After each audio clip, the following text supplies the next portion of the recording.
Tonight on Roadside Rex Garage and Personality Club, the boss tells me to get my ass in gear and finish this project. Someone wants to go for a ride.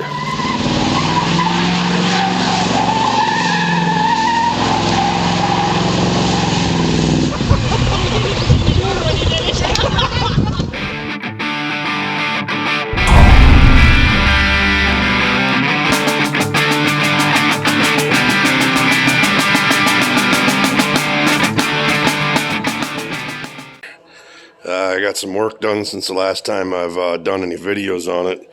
Obviously got the interior completely ripped out, resealed the floor, had a couple of rust spots, nothing eaten through. Minor rust I could get off with a wire wheel.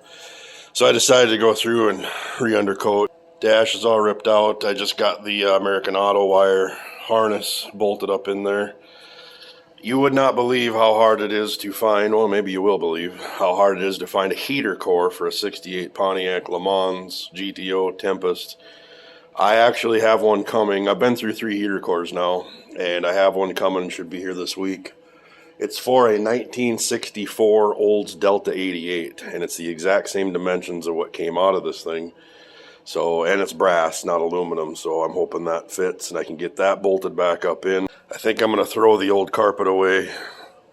This is the carpet I put in it, I suppose in 05, so it's almost 20 years old. But you can see it's faded and it smells like mouse house. So I was going to do all, what do they call it, Dynamat. But I started reading about this flatline, and this is all pre-cut kit for a 68 to 72 A body, GMA body. This car has complete Dynamat top and bottom on it, and it is super quiet, and you don't get any heat in it, and it's awesome. But hopefully this flatline stuff works just as good.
So here's the final result on this flatline kit.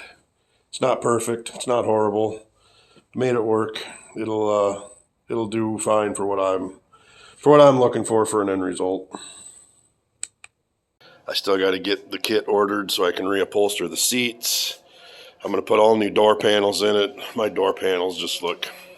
I've already vinyl dyed them once back 20 years ago when I did this car the first time, and they're just falling apart and look like crap. So got all the Dakota digital gauges in there already.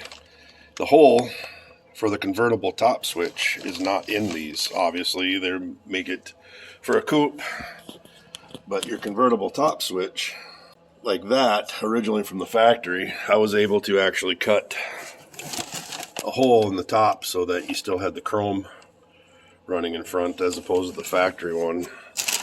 So that's pretty much ready to go. Had to drop the inner wheel well so I could get at the heater core bolts. That was fun. One of these days I should probably put all that back together and set it back on the ground.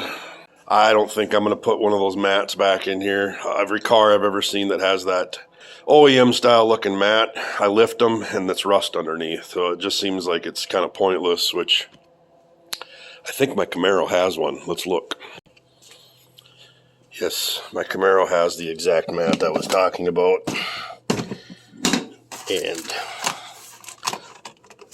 I've honestly never looked underneath of it, but I might pull that out one day here. This is still full of tools and parts for when I did Hot Rod Power Tour a couple years ago. I just never took everything out. One of these days we'll go over this car too. This is a pretty cool build. A couple things I want to do to it yet. It's got a LT1 in it. I want to do the 24X conversion with the LS computer. We'll get to that someday. This old girl, this is actually a 70 body sitting on a 99 chassis, and my hydro boost for the brakes needs replacement. It's leaking, so I need to get that done. Both my wife and I love this truck. We've taken it to Key West. We've driven it out to Oklahoma. I would drive this truck anywhere. Got a 5.7 Vortec 4L80. This is a 3/4 ton chassis that was shortened to fit the 70. For some reason, the old speaker just didn't sound that good anymore. I'm not sure what would have caused that. It just didn't have the clarity that it used to. So I bought this, which is kind of cool. It's a dual voice coil, which, if you know what that is, it's basically a stereo pair right in one speaker. So I'm going to mount this up in the dash. It acts, you wire it up just like a stereo pair. That I'm going to put in there that have 6.5 inch. So I want this car to look as close to original as possible. Yes, I know it's a Lemans that's been tributed to a GTO, but if I could do that all over again, I would do it differently, and I might put this back to Lemans. Here's the biggest reason why I'm not sure. You cannot buy Lemans, 68 Lemans rear taillight lenses, and these are shot. I have been searching for years for a new set of these, and they make GTO, but they don't make Lemans lenses. And when they come up for sale on eBay, if they come up for sale on eBay,